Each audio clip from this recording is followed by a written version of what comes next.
Welcome to the 2014 Fair Housing Training. My name is Tashana Taylor, and I am a compliance investigator with the Colorado Civil Rights Division. We are a division that is located in the Department of Regulatory Agencies for the state of Colorado. Please keep in mind that today the topics we cover are for informational purposes only. If you find that you have additional questions, be sure to contact your attorney. The Colorado Civil Rights Division is charged with enforcing the state's anti-discrimination laws in the areas of employment, public accommodation, and housing. If you'd like to read more information about the housing laws, please refer to Colorado Revised Statutes 24-34-502. The Colorado Civil Rights Commission is a 7-member bipartisan panel whose mission is to review appeals of cases investigated and dismissed by CCRD, conduct hearings involving illegal discriminatory practices, advise the Governor and General Assembly regarding policies and legislation that address illegal discrimination, and adopt and amend rules and regulations to be followed in the enforcement of the state statutes prohibiting discrimination. What is fair housing?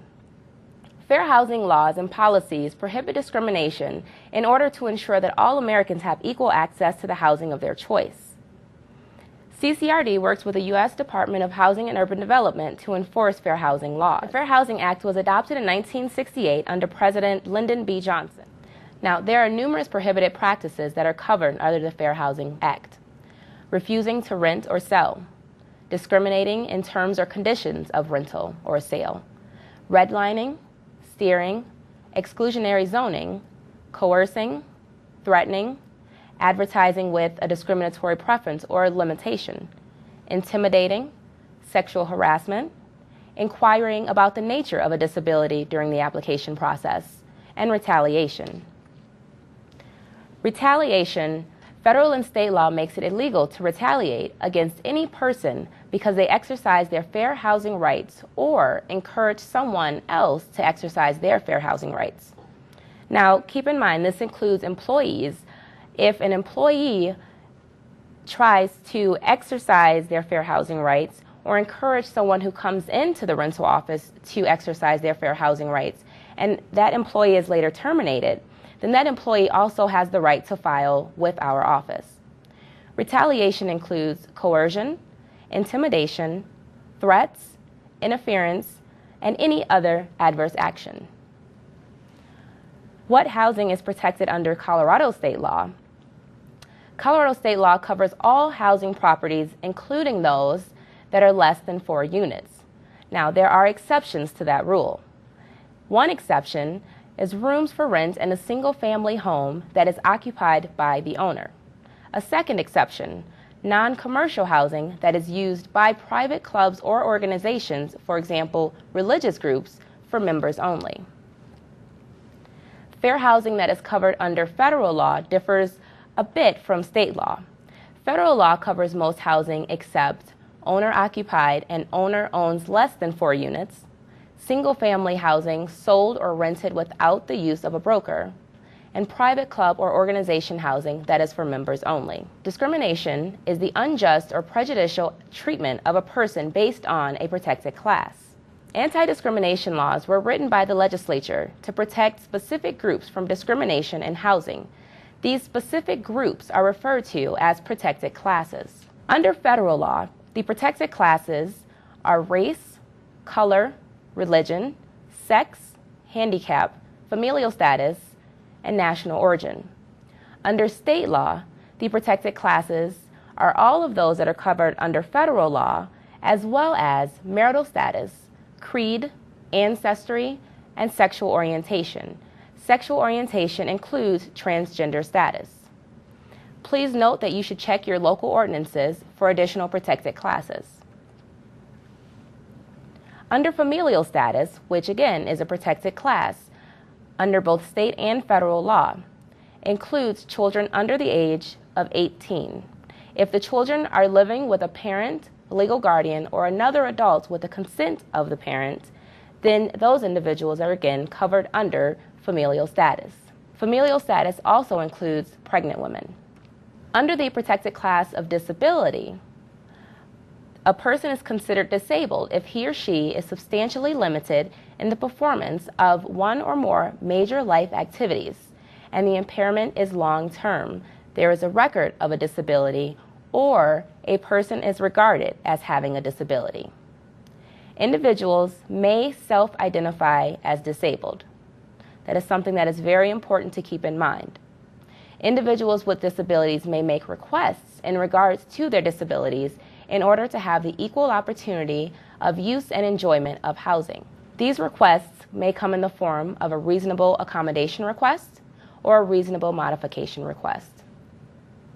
A reasonable modification is a physical alteration to the property. Examples of modifications include, but are not limited to, the addition of a ramp, grab bars, or the widening of a doorway. Individuals with disabilities must be allowed, at their own expense, to make any reasonable modifications necessary to allow for full enjoyment of the property. Some modifications, however, may be the responsibility of the owner of the housing, particularly if the owner receives federal funds. If you have questions about whether you or the resident is responsible for the cost, please consult your attorney. A reasonable accommodation is an exception to the housing provider's rules, policies, practices, or services that is necessary to allow the person with a disability the opportunity for full use and enjoyment of the premises. Now, when a reasonable accommodation request is made by a resident, you have several things that you can consider. One question is the person disabled within the meaning of fair housing laws? A second question, is the accommodation necessary for the person to have an equal opportunity to use and enjoy the premises? And the third question, is the requested accommodation reasonable? Now, there's information that can be requested by the housing provider. You can request verification that the individual has a physical or mental impairment that substantially limits one or more major life activities. However, keep in mind when requesting that information, you are not entitled to know what the individual's disability is, simply how that disability impacts that person's major life activities. You can request a description of the needed accommodation. You can also request the relationship between the requested accommodation and the person's disability. A response to the accommodation request must be made in a timely manner. Failure to do so will be considered a denial of the request. Accommodation must be made unless it is an undue financial or administrative burden, or it significantly changes the fundamental nature of the housing program. Requests for accommodations may be made at any time and in any manner. A resident or applicant makes a reasonable accommodation request whenever he or she makes it clear to the housing provider that he or she is requesting a change, exception, or adjustment to a rule, policy, practice, or service because of his or her disability. The request does not need to come from the individual with a disability. A family member or someone else acting on behalf of the person with the disability can make the request. Examples of reasonable accommodation requests include a live-in aid, a designated parking space, or advance notice of chemicals that will be used on the property, such as pesticides. Another form of a reasonable accommodation request is a service or a companion animal. If the housing provider receives a request for accommodation from a person with a disability, the provider must engage in an interactive dialogue with the person requesting the accommodation or modification to see how their needs can be met. Under the Fair Housing Act, there are also specific requirements for the design and construct of housing. The Fair Housing Act building accessibility standards apply to first occupancy after March 13, 1991, more than 4 units, all ground floor units if no elevator is in the housing unit, and all units if an elevator is at the property. There are 7 requirements under design and construct. 1. Accessible entrance on an accessible route. 2. Accessible public and common use areas. 3. Usable doors. 4. Accessible route in and through the unit. 5. Accessible light switches, outlets, thermostats, and environmental controls. 6. Reinforced walls for later installation of grab bars if needed. And 7. Usable bathrooms and kitchens. Please keep in mind that design and construct requirements are only in regards to the protected class of disability. Now that we've discussed in detail the Fair Housing Act under the state and federal guidelines, we will go into a little bit about what the Colorado Civil Rights Division does. The Colorado Civil Rights Division's process includes the time limits, intake, alternative dispute resolution, investigation, determination, conciliation and hearing, remedies, and civil penalties. Individuals may file an administrative complaint with the CCRD within 1 year of the last alleged discriminatory act. Individuals may file in state or U.S. district court within 2 years of the last alleged discriminatory act. Please note that the 2-year requirement for filing in court does not include any time during which the case was pending before the CCRD. The 2-year clock essentially pauses during the administrative process. Individuals who believe they have been discriminated against may complete an intake packet in person at a CCRD office, via telephone, or via the internet. Following the completion of an intake packet, the division conducts an intake interview with the aggrieved party. The intake packet and intake interview are used to draft a formal complaint. Once the complaint is drafted, the division will send the aggrieved party a copy of the complaint for a signature. A complaint is not officially filed with the division until the complaint has been signed by the aggrieved party. Once signed, the aggrieved party is known as the complainant, and the individual against whom the complaint is filed is known as the respondent. When a complaint is served, the parties are invited to participate in a voluntary mediation. Mediation offers an opportunity for parties to settle the case before the investigation begins. If parties agree to mediation, the division will provide a mediator free of charge. If preferred, parties may also relay settlement offers through the investigator assigned to the case. Please note that the CCRD is a neutral fact-finding agency, and we do not represent either party involved in the case. Once a case is filed, it receives an investigator. Now, investigators rely on a variety of methods to conduct investigations. One method is a request for information. We also interview parties and witnesses and conduct on-site investigations when necessary. Subpoenas can be issued to compel compliance by parties. Once the investigation is complete, the CCRD director will issue what is called a letter of determination. Now, the letter of determination will summarize the evidence obtained during the investigation.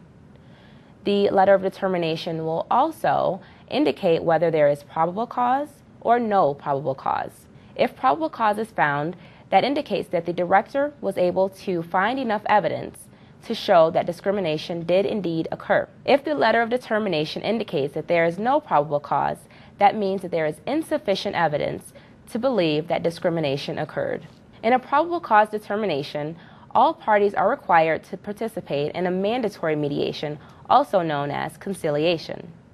If conciliation fails, then the case must be set for a public hearing in front of an administrative law judge. If there is a no probable cause determination, the complainant has the opportunity to appeal to the Colorado Civil Rights Commission. The commission may uphold the director's determination, reverse the finding of no probable cause, or return the case to the CCRD for further investigation. The remedies included in this process are up to the Colorado Civil Rights Commission. The Civil Rights Commission may issue a cease and desist order, allow for injunctive relief, require the rehire, reinstatement, or back pay to any employee or agent discriminated against by abiding by fair housing laws, grant financial assistance, require affirmative action in the showing, sale, transfer, rental, or leasing of housing, grant reimbursement of fees, assess actual damages for actual expenses incurred in obtaining comparable housing, for example, the difference in rental payment, storage, and moving costs, or require the creation of reports to demonstrate compliance. The civil penalties associated with our process: a court may assess penalties not to exceed $10,000 if there are no prior housing discrimination judgments, not to exceed $25,000 if any prior housing discrimination judgments were found within the past 5 years, not to exceed $50,000 with 2 or more housing discrimination judgments within the past 7 years. A court may also award punitive damages, which includes attorney fees. This concludes our fair housing training. Thank you for joining. If you have any further questions, feel free to contact the Colorado Civil Rights Division.